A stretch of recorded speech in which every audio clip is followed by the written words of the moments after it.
Қазақша сөйле, өзіңнен баста. Болашақ корпоративтік қоры. Жоба демеушісі BI Group инвестициялық құрылыс компаниясы.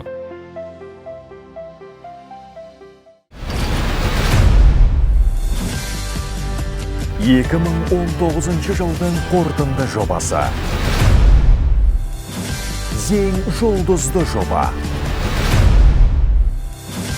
Ең музыкалық фильм. Мұзды өлке 2 анимациялық фильмі қазақ тілінде. Анна, Эльза, Кристоф пен оның сенімді серігі Свен және ешқашан мойымайтын аққала Олаф. Ештеңе етпей. Сіздермен бірге алыс сапарға аттанады.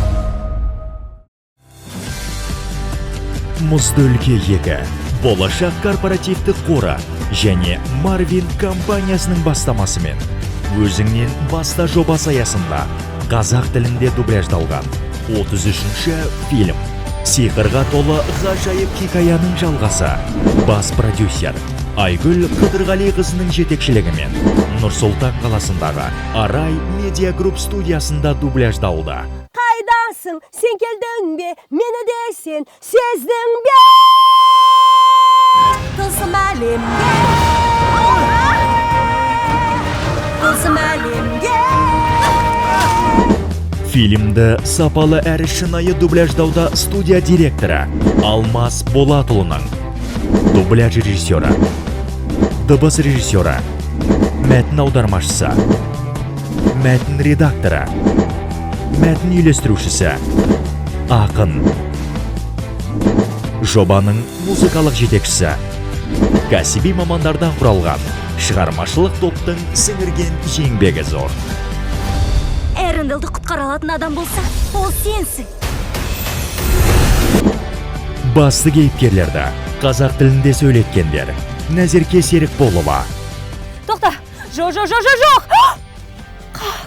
Қырсығай. Бегімнұр Қалила, Гүлсім Мырзабекова. Айтшы неге асығамын соншама. Олжас Шақыпбек, Шақмұрат Ордабаев. О, сен елдің даусын күшті саласың. Әсіресе Кристофты салғаның керемет. Жәнібек Мұсаев, Әбілмансүр Серіков, Әділет Рахымбай, Боранбай Молдабаев, Динара Сұлтан. Тербей шырқап ән салады. Бүгін менің арманым орындалды деп айтуға болады. Мұзды өлке жаңағы екінші бөлімінде мен ананың рөлін сомдадым.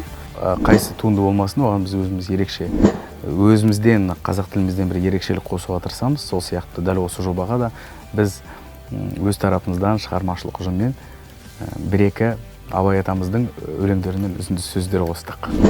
Фильмді қазақ тілінде дубляждауға жалпы 50-ден астам актер қатысты. Сондай-ақ көпшілік сахналарды дыбыстаған актерлар мен хор әншілері де бар. Махаббат пен мейірімге толы анимациялық фильмді қазақ тілінде қарсы алыңыздар.